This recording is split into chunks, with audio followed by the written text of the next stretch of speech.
भगवान की, भारत माता की, भारत माता की।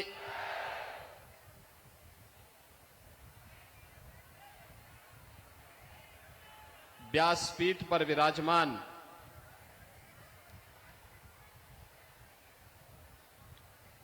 जगत गुरु रामानंदाचार्य पूज्य स्वामी रामभद्राचार्य जी महाराज,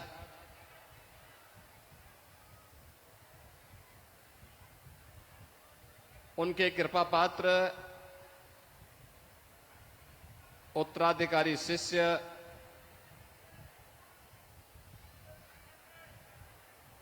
श्री स्वामी रामचंद्र दास जी महाराज,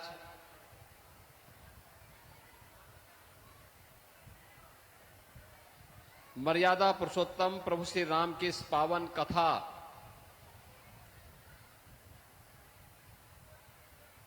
कि आज की इस पूर्णाहुति के आयोजन में यहां पर उपस्थित सभी पूज्य संतजन, इस पूरे कार्यक्रम के आयोजक, इस क्षेत्र के लोकप्रिय विधायक डॉक्टर नीरज बोरा जी, विधान परिषद सदस्य श्री लालजी प्रसाद निर्मल जी, उत्तर प्रदेश सरकार के सलाहकार श्री अवनीश अवस्थी जी और उपस्थित सभी श्रद्धालुजन, मैं सबसे पहले प्रदेश की राजधानी में अपने विद्वतापूर्ण वक्तव्य के माध्यम से मर्यादा पुरुषोत्तम प्रभु श्री राम की इस पावन कथा के श्रवण का लाभ लखनऊ वासियों को प्रदान करने के लिए पूज्य महाराज जी का हृदय से आभार व्यक्त करते हुए उनका स्वागत करता हूं, अभिनंदन करता हूं।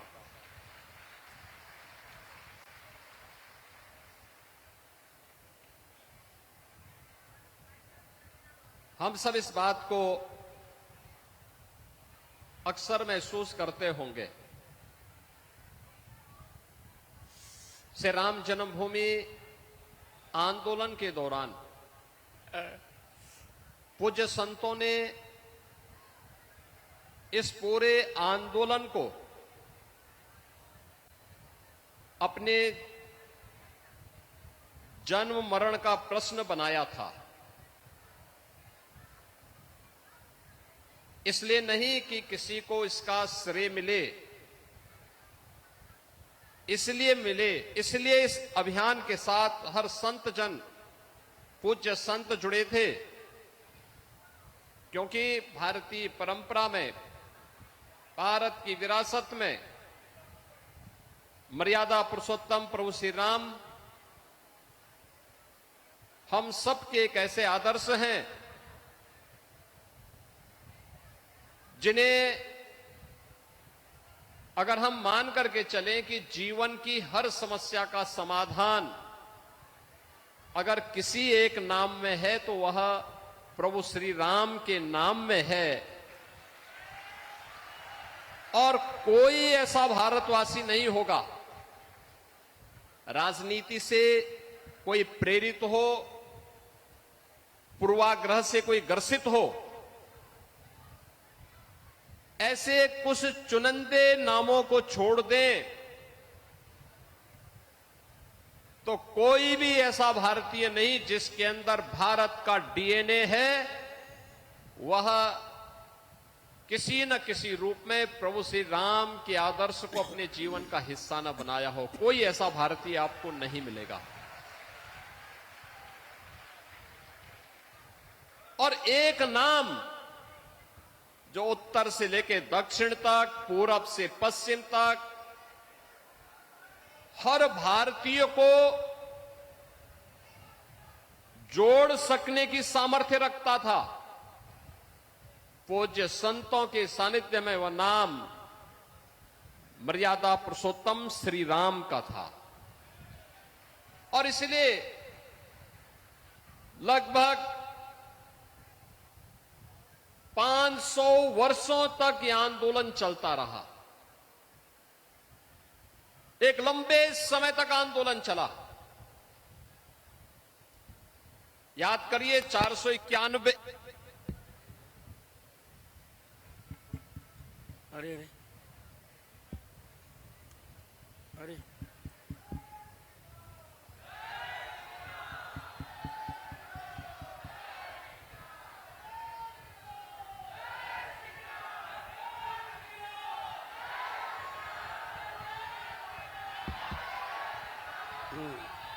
जय श्री राम।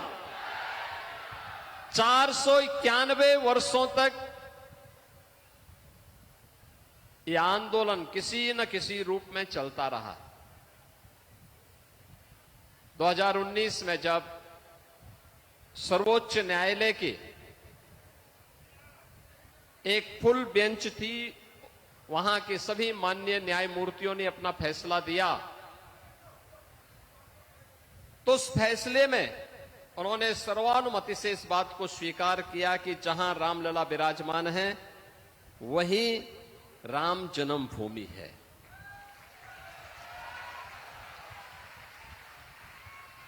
इसके साक्ष्य दिए गए थे, इसके प्रमाण थे और इससे जुड़े हुए विद्वज्जनों के वक्तव्य भी थे। और उसमें आपने सर्वोच्च न्यायालय के एक विद्वान न्यायमूर्ति के उस वक्तव्य को भी सुना होगा, जिसमें उन्होंने कहा था, पूज्य जगतगुरु रामानंदाचार्य, पूज्य स्वामी रामभद्राचार्य जी के बारे में उन्होंने कहा था कि जब मैंने उनके वक्तव्य को सुना तो मैं दंग रह गया था और हमें इस बात के लिए मजबूर होना पड़ा कि वास्तव में ये अन्याय कितने वर्षों से, सैकड़ों वर्षों से सनातन धर्मावलंबियों के साथ हो रहा था। बहनों और भाइयों, यह एक दृष्टि है देश के लिए, दुनिया के लिए। इन पूज्य संतों की जो साधना है वह स्वयं के कल्याण के लिए नहीं है, ये राष्ट्र कल्याण के लिए है, लोक मंगल के लिए है।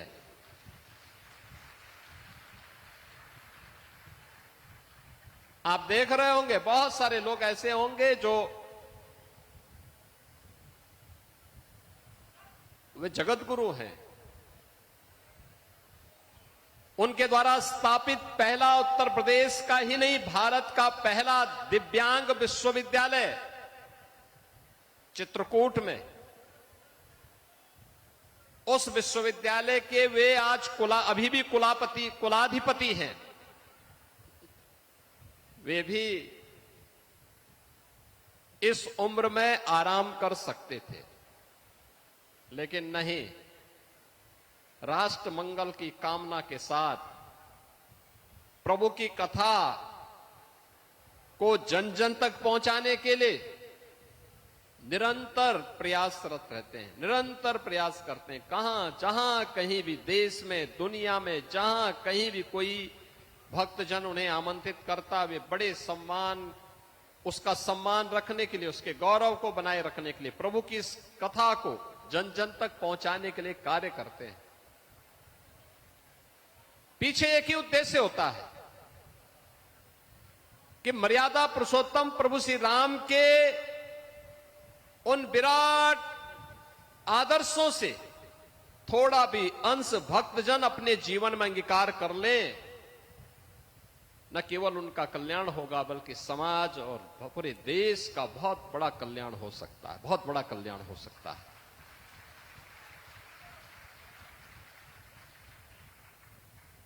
याद करिए ना,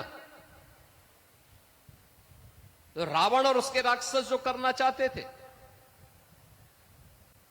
उत्तर भारत में भी घुस चुके थे। आर्यावर्त में उनकी घुसपैठ थी।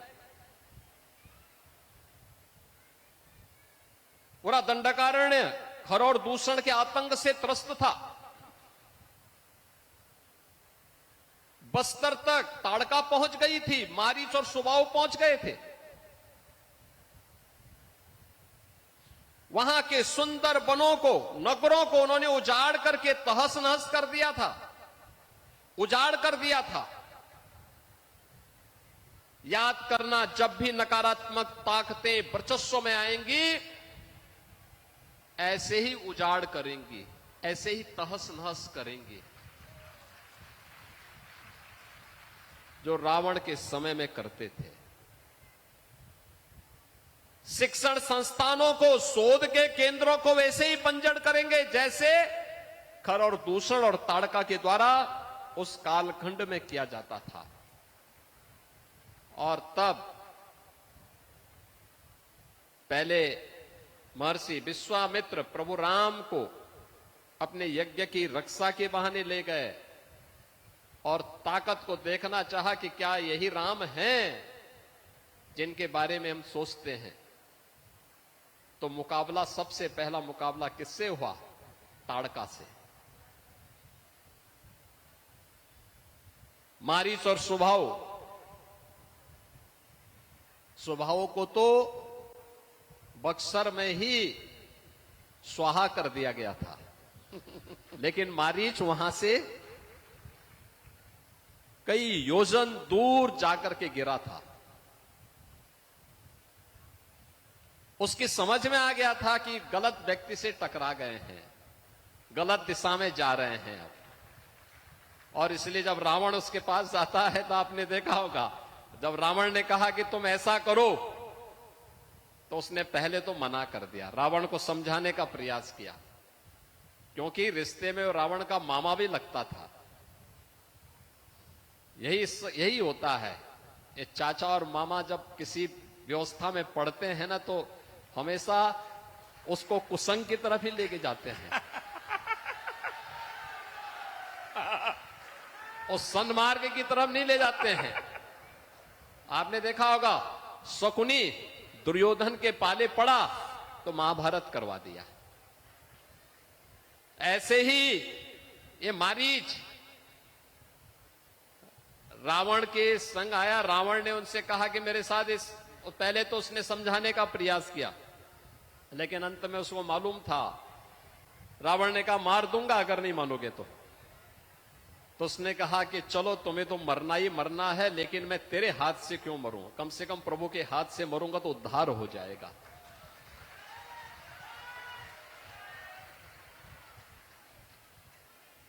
मारीच की क्या स्थिति हुई, खरौर दूषण की क्या स्थिति हुई। और याद करना, माता जानकी का अपहरण रावण ने किया। मर्यादा पुरुषोत्तम भगवान श्री राम ने इसके लिए अपने स्तर पर पूरा यत्न किया। उत्तर और दक्षिण भारत को जोड़ा। नारी गरिमा की रक्षा कैसे करनी है, इसका उदाहरण है। याद करना, लव जिहाद की घटनाओं को रोकने के लिए एक आदर्श उदाहरण आप सबके सामने हो सकता है। हमें आश्चर्य होता है, उच्च न्यायालय केरला ने 2009 और 2011 में इस पे चिंता व्यक्त की। रिलीजियस डेमोक्रेसी को चेंज करने की एक साजिश का हिस्सा है, लेकिन तब भी हम उस पर ध्यान नहीं दिए। हमने 2020 में उत्तर प्रदेश के अंदर इसके लिए सख्त कानून बनाया, तब भी इसके लिए व्यापक जन जागरूकता किए जाने की आवश्यकता है। हमें सचेत रहना होगा। याद रखना, नकारात्मक ताकतें हर कालखंड में आएंगी, लेकिन समाज मिलकर के तैयार होना होगा। और यही स्थिति हम सबको उस लैंड जिहाद से जुड़े हुए लोगों को पड़ेगा, जो भगवान राम ने आखिर खर दूषण क्या कर रहे थे, मारीच और सुबाहु क्या कर रहे थे? वे भी सब यहां लैंड जिहाद के ही अभियान के साथ जुड़े हुए थे। जबरन कब्जा कर लेना, जबरन किसी भी जमीन को खाली देखा उसमें अपना तंबू गाड़ दिया, ये सब बंद हो जाना चाहिए। भारत की धरती उन आक्रांताओं के लिए जिनकी भारत के प्रति आस्था नहीं है,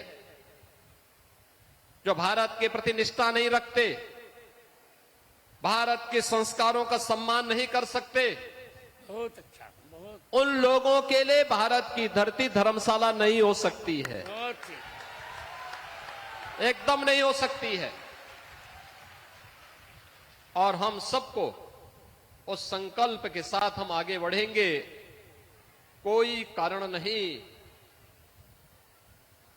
कि आज भी इस संत शक्ति जो भारत की सज्जन शक्ति को एकजुट होकर के देश को आगे बढ़ाना चाहती है, आगे ले जाना चाहती है, ये प्रभु श्री राम की कृपा है। उनका जो आदर्श है उसी आदर्श को ध्यान में रख करके सभी कार्यक्रम निरंतर आगे बढ़ रहे हैं।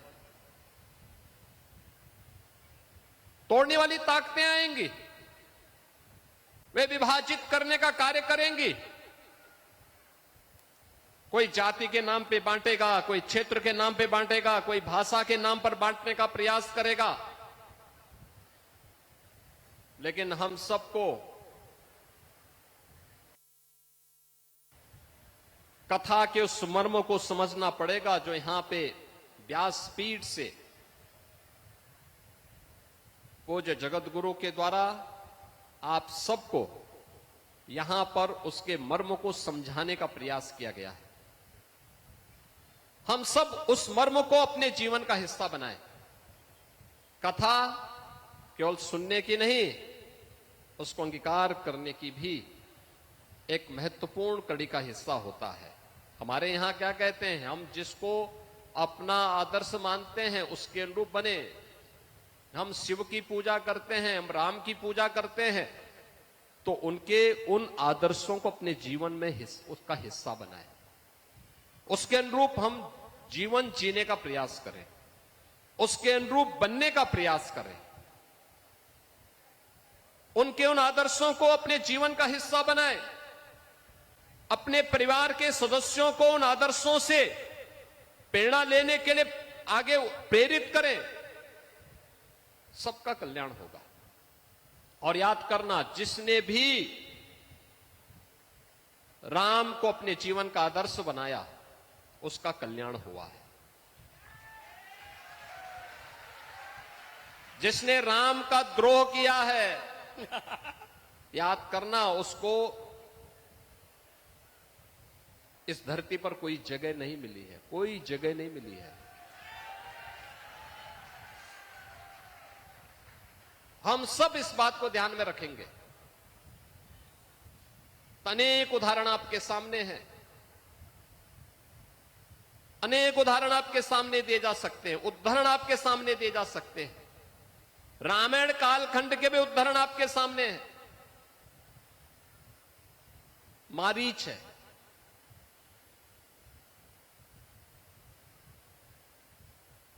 रावण है, उच्च कुल में और श्रेष्ठ व्यवस्था में जन्म लेते हैं, लेकिन पशुवत मारे जाते हैं क्योंकि राम के साथ द्रोह करते हैं। और हमारे पवन सुत हनुमान जी हैं या विभीषण हैं,